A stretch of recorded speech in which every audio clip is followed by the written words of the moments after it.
Now, let me expand on this matter a little bit. Let me digress a little bit, or I would say, let me expand, not even digress. For example, let us consider fishermen in India, fishermen in the west coast, fishermen in the east coast, fishermen in the northeast, and fishermen of the northwest. Now, what are the differences here? Now, let us look at it very objectively. India is a temperate, very sunny, hot country. And it rains very regularly. India is dependent on the monsoons to survive for its water requirements. And when the monsoons come, they come in torrents. Now, you can't expect the same relationship to be existing with a fisherman in Iceland or in the Atlantic or in the Pacific Ocean or in the Atlantic Ocean or somewhere in Gabon or in Nigeria or in South Africa, because the temperatures are different. The ocean temperatures are different. So, when you look at it, it is not poverty that it is angling like that. It is a situation in which you operate that has to be considered. For example, I was telling you about a fisherman. Now let us look at a fisherman working in Chennai. And what happens in Chennai? Chennai is hot, terribly hot during the summer. And we have jokingly say we have only 3 seasons in Tamil Nadu, but it's hot, hotter and hottest. When we can jokingly say that, the fishermen cannot do anything other than wear shorts or loincloths. Today, people are moving into shorts. Very few people are wearing loincloths.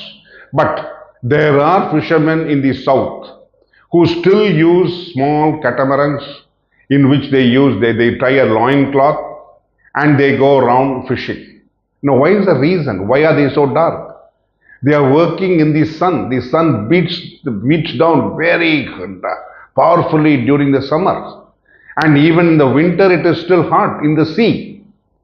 The sea is not like the Pacific Ocean or the Atlantic, but it is very cold. It is not chill. Even the water is not chilly enough, I would say, when compared to Pacific Ocean or to. We can swim. If capabilities are there in the Bay of Bengal, in supposed to be peak winter of Tamil Nadu, which is in December and January, which you cannot do even in the peak of summer in the west. So is it poverty, or is it the structure of the job or the possibility of doing a particular job in a particular environment? Fishermen in India do not use ACs because it's very expensive for the smaller fishermen to have a big motorboat with a lot of facilities which they put ACs in, for which they have bigger fishermen who have bigger trawlers, who have all these facilities. But an average Indian fisherman cannot afford all these facilities. Today, the only facility he has is that he has a Yamaha motor which he uses to power his boat towards the sea. That is the only facility he has. He uses also, because for him it is not traveling all the way to the Atlantic Ocean, that is Antarctic Ocean, to fish. He's got enough fish in the Bay of Bengal, in the Indian Ocean. We are covered we are a peninsula. We have 3 areas covered. We have the Indian Ocean, then we have the Bay of Bengal, then we have the Arabian Sea. When you are covered with ocean, the fish are plentifully available, and they are available, and we have areas marked. Beyond this thing, it becomes international. Beyond this, it becomes to Sri Lanka. Beyond this, it goes down to, say, Burma. There are so many restrictions. So they fish within those limits. And those areas during summer is extremely hot. Even in winter, if you look at it, if you look at Gujarat or if you look at Maharashtra, the weather is not cold as you can imagine in the West. Now the West does not understand India, because the only thing they learn about India when you go to the West is, do you still have elephants walking on the road? Do you have tigers moving around the streets? Do you have snake charmers? Because what their historical perspective given about India is snake charmers, Maharajas, elephants, and tigers. They don't understand what is happening in India. The development that is taking place so fast. Very few people in the West know about it. But we have Indians who support those attitudes of the West.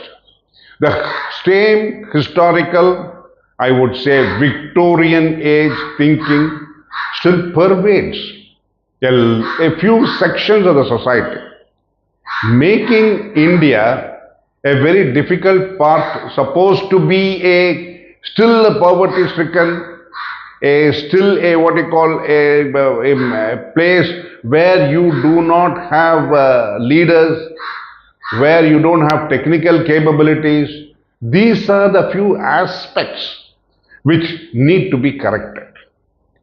And therefore, there is an, I say, ecosystem which is working towards demeaning India.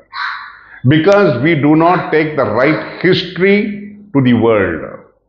The world has stagnated with regard to India with the 1920s. When the 1920s, when the historic, when the history was presented by the British, it ended there. They just kept it just like that. They have stopped developing on the thinking of the historical development of India. After 1947, nobody is learning about India. No.